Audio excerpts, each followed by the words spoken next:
हे राम आणि ही 3 वानर, ही 3 वानर आहे. 3 वानर आहेत पाहू पण शकता. हे 2 वानरालाच माहिती होतं सेतू कसा बांधायचा ते.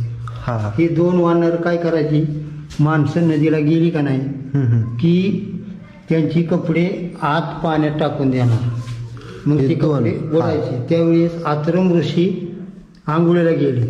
आंघोळीला गेल्याच्या नंतर आत्रम ऋषी आंघोळ करून आल्याच्या नंतर वर बघतात तर ही दोन्ही म्हणजे वानर हसतात. मग हे दोन्ही वानर हसत होते. हसत होते. त्यांना राग आला, म्हणले आता तुमची जी आता वस्तू पाण्यात टाकणार आहे ती बुडणारच नाही. आता हितनी पुढं जी वस्तू तुम्ही पाण्यात टाकताना ती बुडणारच नाही.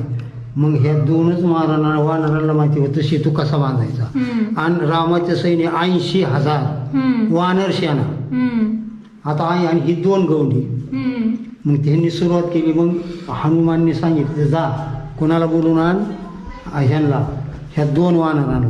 ते मला त्यांची नावच येणार द्यायचं नाही, माझे तोंड पाठे. जाऊ दे, आजोबांना फक्त या 2 वानरांची नाव माहिती नाही, पण पूर्णपणे सगळी माहिती सांगितलेली आहे आजोबांनी आपल्याला. आणि मग ह्यांनी काय केलं, असं दगड घेतला की तिथं पाण्यात तळा सेतू बांधताना. आणि मग एक आता 80,000 वानर सेना मानल्याच्या नंतर सेतू कधी बांधायचा.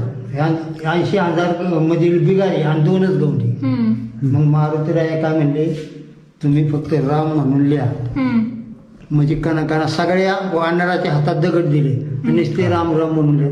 मग सेतू तयार केला आणि मग लंकेला गेला. हे असं चित्र आहे.